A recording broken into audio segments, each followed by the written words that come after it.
We are lucky in the United States to have some of the safest drinking water in the world, and there are countries out there where safe drinking water does not exist, and we know that children die more from that than anything else. So we are very blessed in that way. And so I know that's part of the reason why you rapped this song. But in defense to Bryan, you know, what his point is, look, if you can afford raw water and you want to buy it, is there any problem with it?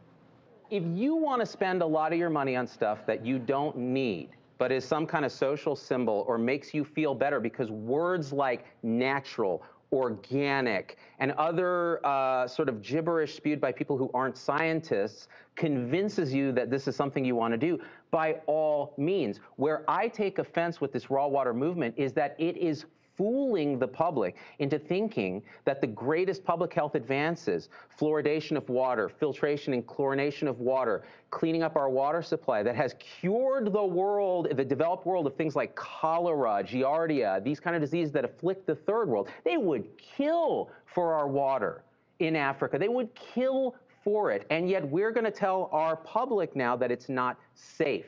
That the occasional aberration, which, by the way, you test for, you correct for, if you're uncomfortable with your tap water, go get a filter. That's fine. It's a lot cheaper. Now, what he's doing is packaging it, shipping it using fossil fuels, contributing to environmental degradation, all for what?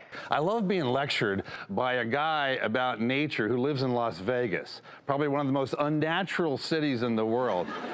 If he comes to Maine, I'll show him what nature looks like. There's nothing to fear from nature. I don't say the water's good. The state of Maine says the water's good. The federal authorities say the water's incredible. We have the national testing labs in Michigan, 50 state compliance. Everybody else says the water's incredible.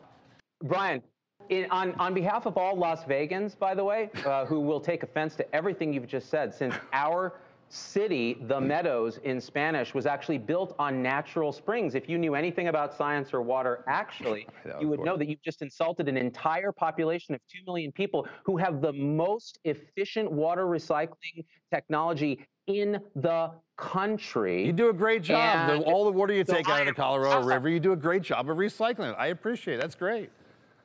But you take, Vegas would not exist without the Colorado River. Regardless of what water you drink, you make sure it's safe, right? And you can get a consumer confidence report. So, and that can tell you what's in your local water, the contaminants and things. If you. And I say, all power to you, Bryan. No way in heck am I paying money for raw water. No offense. If I'm going to go spend more money, I'm going to go pay money for something with nutrients in it. I am blessed to live in a country with really good water.